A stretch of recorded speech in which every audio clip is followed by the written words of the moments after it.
Olá, eu sou José Alves Fogaça Neto, sou professor seminarista do IBET de Sorocaba e estou aqui hoje para conversar com vocês um pouco sobre a nossa próxima aula do curso de especialização, que será sobre as ações tributárias, especificamente as ações anti-exacionais.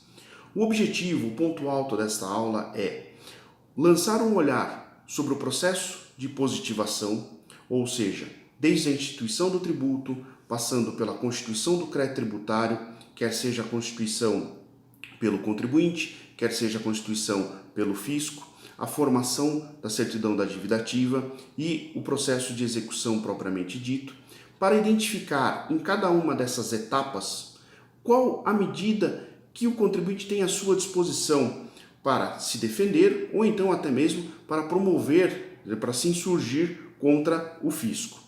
Podemos fazer uma divisão em duas grandes espécies: as ferramentas denominadas preventivas, ou seja, aquelas que estão disponíveis para serem utilizadas antes da constituição do crédito tributário, como, por exemplo, a ação declaratória de inexistência de relação jurídico-tributária.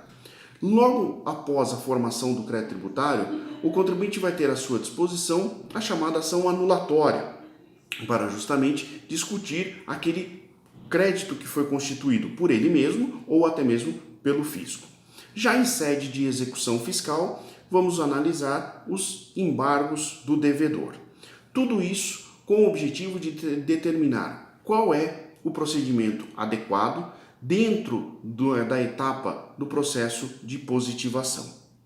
Para além dessas ações, também será tratada na aula uma outra espécie de ação, essa já voltada para a garantia do cumprimento do dever pelo contribuinte, que, diante de uma recusa do fisco ou até mesmo diante de uma dúvida acerca do real sujeito ativo dessa relação jurídica, ele lança a mão então de um depósito para garantir o recolhimento do tributo na chamada ação de consignação em pagamento.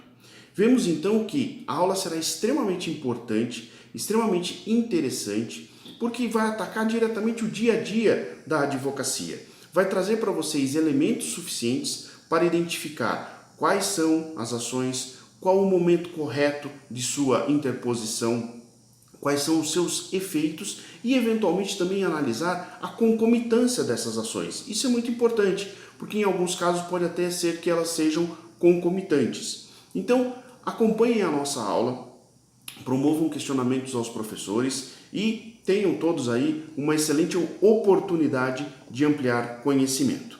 Por fim, eu faço aqui meus agradecimentos ao IBET de São Paulo pela oportunidade da gravação do vídeo e, em especial, ao meu coordenador do IBET de Sorocaba, o professor Rodrigo Dalla Pria. Muito obrigado, até mais.